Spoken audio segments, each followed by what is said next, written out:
Okay, so maybe in some of your marriage advice or relationship advice, you've heard that you shouldn't sweat the small stuff. And so today I'm going to tell you two reasons why that can get you into trouble.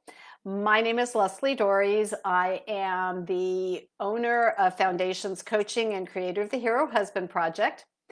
And, it sounds good. Don't sweat the small stuff. But here's the problem. What if you think it's small and your wife doesn't, or vice versa? And this happens all the time. I have a friend, he just wrote a book. Hey, Matt, and I met Matt. He has a blog post called Must Be This Tall to Ride. And I got onto his because he said the reason why he got divorced was because he left dishes in the sink. And he thought leaving dishes in the sink was a small thing. Unfortunately, his wife didn't. And Matt didn't understand why she was making such a big deal about it.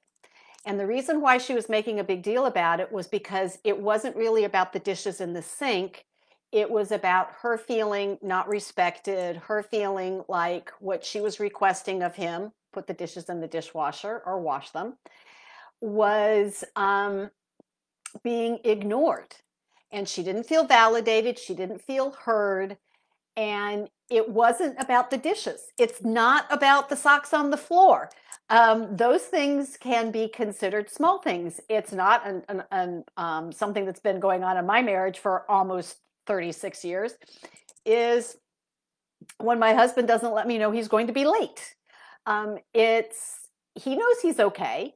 And he knows he's going to be home soon. So there isn't any reason for him to let me know. Of course, I've called the highway patrol on him twice during snowstorms, wondering if he'd, driven into the ditch. So for him, it was a small thing. For me, not so much.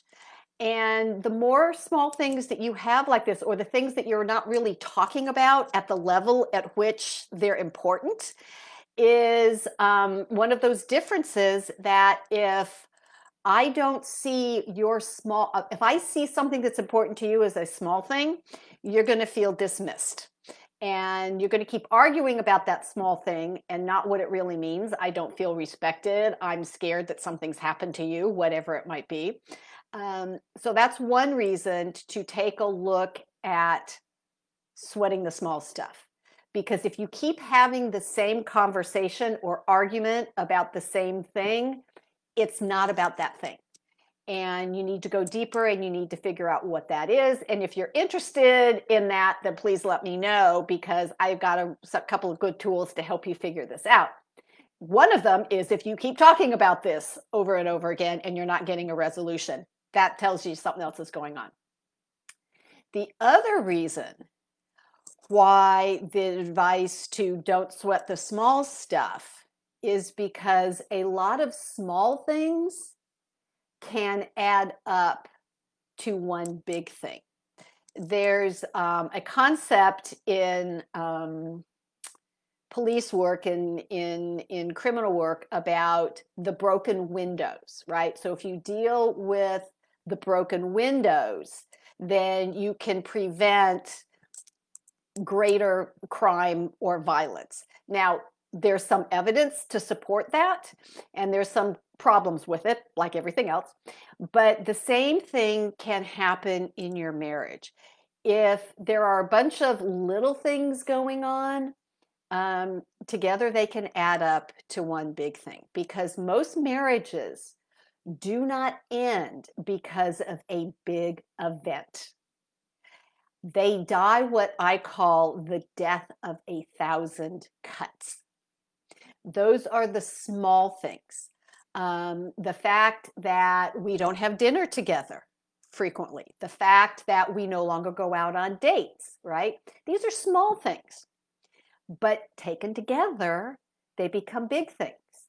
And this is this idea of, well, they're little things, they don't matter. And that's one of those things where that's not completely true. And you don't want to let things go unaddressed. And I know it can be hard to have these conversations because you feel the way you feel about something and your partner feels the way she feels. That is not a problem. Where the problem comes in is in not acknowledging how somebody else feels and then taking steps to make sure that that your partner feels good.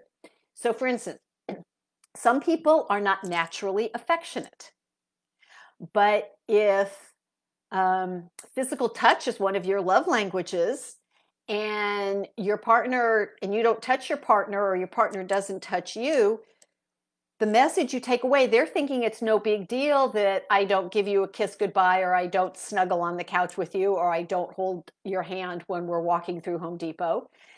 What your partner takes away is, you don't love me. And again, that's one of those things that seems small, and actually, if you're both on the same page, is small, but it's one of those things that creates these deeper feelings. So you don't have to deal with everything. And by the way, there are some things that you can agree to disagree about, but you actually have to have a conversation and get to the point that, yes, we're actually agreeing to disagree about this and we're both okay with that. But the other thing is to figure out what's going on with these small things, right? And if you guys are on the same page, no harm, no foul. But if you're not on the same page, that's when don't sweat the small stuff is going to create problems. So hopefully you found this helpful. I would love to know what piece of marriage advice you'd like me to tackle. So please feel free to put a comment down below. Let me know what either the weirdest marriage advice you've ever gotten, or the most difficult, or even the stupidest. I'd love to know, because I'd love to take it on. If you want more information or you want some help resolving these small things in your marriage, I invite you to get in touch and schedule a free consultation. You can put a comment down below. You can DM me. You can send me an email at leslie@foundationscoachingnc.com.